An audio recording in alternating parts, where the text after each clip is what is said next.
discutir, né? Teve a declaração do presidente da La Liga falando sobre como ele é contrário a esses campeonatos mundiais, né? Seja o intercontinental, seja esse mundial de clubes.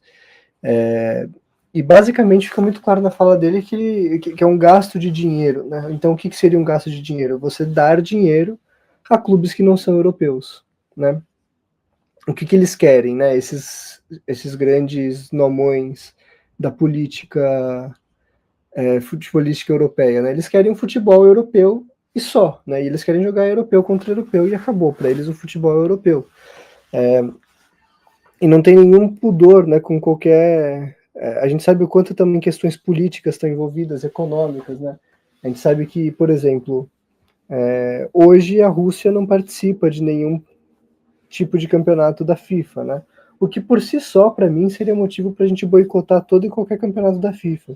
Porque se a Rússia não participa, né, por que os Estados Unidos participam? É um retrato desse imperialismo ocidental inacreditável, né?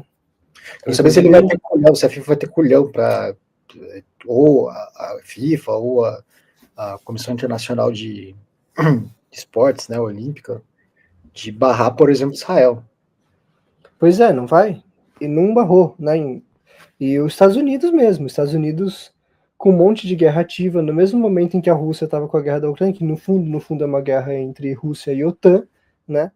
A Rússia foi tirada dos torneios da FIFA, inclusive da última Copa, inclusive da UEFA, e inclusive desse Mundial de Clubes, que não conta com nenhum clube russo, né?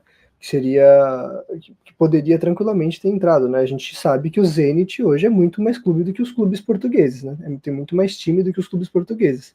A gente tem lá, só para falar dois ou três, a gente tem o Luiz Henrique, né, ex-Botafogo, a gente tem o Wendel, ex-Botafogo, né, porque ele quase veio pro Botafogo e não veio. Mas dois jogadoraços, né, dois jogadores de seleção. Luiz Henrique, inclusive, para mim, tinha que estar em toda a convocação da seleção brasileira. Muito bom jogador. Acho que talvez um 12º, né, não um titular, mas a gente deixa para falar disso na próxima data FIFA, né. Só rapidamente sobre o Luiz Henrique, eu não sei se você viu, mas ele comentou um pouco sobre o Neymar, né? Teve uma entrevista, e você chegou a ver? O entrevistador falou: você não acha que o Neymar poderia ajudar na seleção e tal? Mas você também não acha que para ele ajudar ele precisaria se doar um pouco mais sem bola e tal, né? E o Luiz Henrique falou, tipo, o óbvio. Falou, não, o Neymar é um craque, né? Ele com certeza ajudaria muito a seleção e ajudaria muito mais se sem a bola ele corresse. Se todo mundo correr, né, a gente vai ter uma seleção muito mais forte. Foi só isso que ele falou, nada demais, né? E o Neymar comentou, tá, né, na entrevista. Tipo, o Neymar é uma figura abjeta, né? Tudo que eu mais quero na vida é que ele quebre as duas pernas, os dois braços e a coluna e nunca mais jogue para não ter que ver esse merda de novo na seleção, porque é um idiota, né? O Luiz Henrique hoje é 10 vezes mais jogador que o Neymar. Não tem comparação, né? Então, é ridículo, né? Mas só pra gente não... Porque senão você faz um paralelo, eu faço outro, daqui a pouco a gente tá falando do Irã, né, dos bombardeios lá na defesa vascaína de Israel. Mas, enfim, queria comentar um pouquinho, né, porque teve essa questão da La Liga, né, dessa declaração absurda que basicamente deixa claro como ele queria que o futebol europeu continuasse apenas europeu, né? A La Liga, que a gente sabe que já teve proposta para comprar os direitos de organização e transmissão do Campeonato Brasileiro, né? Teve essa história um tempo atrás, não sei se você lembra, que ficou meio assim e tal, e passou, né? Mas tem algumas questões da organização, né? A gente sabe que o Mundial ser nos Estados Unidos é pura politicagem, né? Assim como a próxima Copa do Mundo. Inclusive não faz sentido nem por uma questão de época do ano. A gente viu ao mesmo tempo jogos com temperaturas bastante desconfortáveis, né? Se a gente fala de jogos aqui no Brasil às 11 horas da manhã, a gente teve um PSG Atlético de Madrid bastante prejudicado pelos 35 graus, né? A gente fala muito aqui no Brasil como os jogos deveriam ser à noite, né? Mas por causa de uma questão televisiva, de fim de semana ele é à tarde.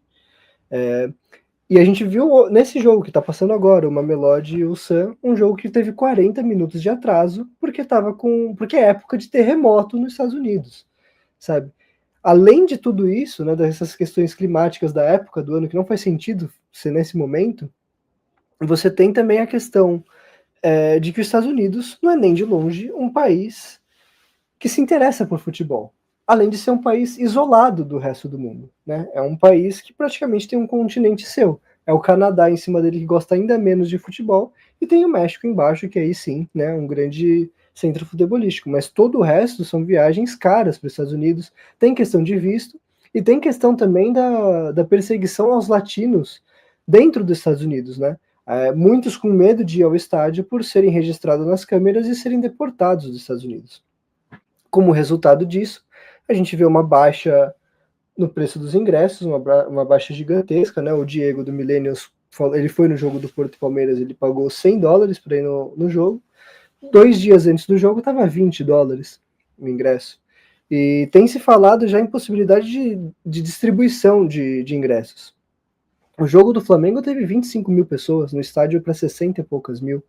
Né? Palmeiras e Porto foi o maior público, acho que entre os sul-americanos, não lembro agora quanto foi Boca Juniors e Benfica, não tenho certeza, mas entre os brasileiros com certeza foi o do Palmeiras, que passou dos 40 mil, é um bom público, é um público geralmente não a média, né, mas um público de jogos grandes no Allianz, mas num estádio que cabia mais de 80. Então, a gente vê que do ponto de vista da lotação dos estádios, é um fracasso, né? Absolutamente um fracasso. Agora, esportivamente me parece um sucesso, né? E também televisivamente, né? A gente vê, eu tô acompanhando aqui o jogo na Cazé TV e Ulsan HD e Mamelodi Sundowns às 9h30 de uma terça-feira tem 818 mil telespectadores, né? Então, do ponto de vista da distribuição, né, de TV e tudo, me parece um campeonato bastante lucrativo, né?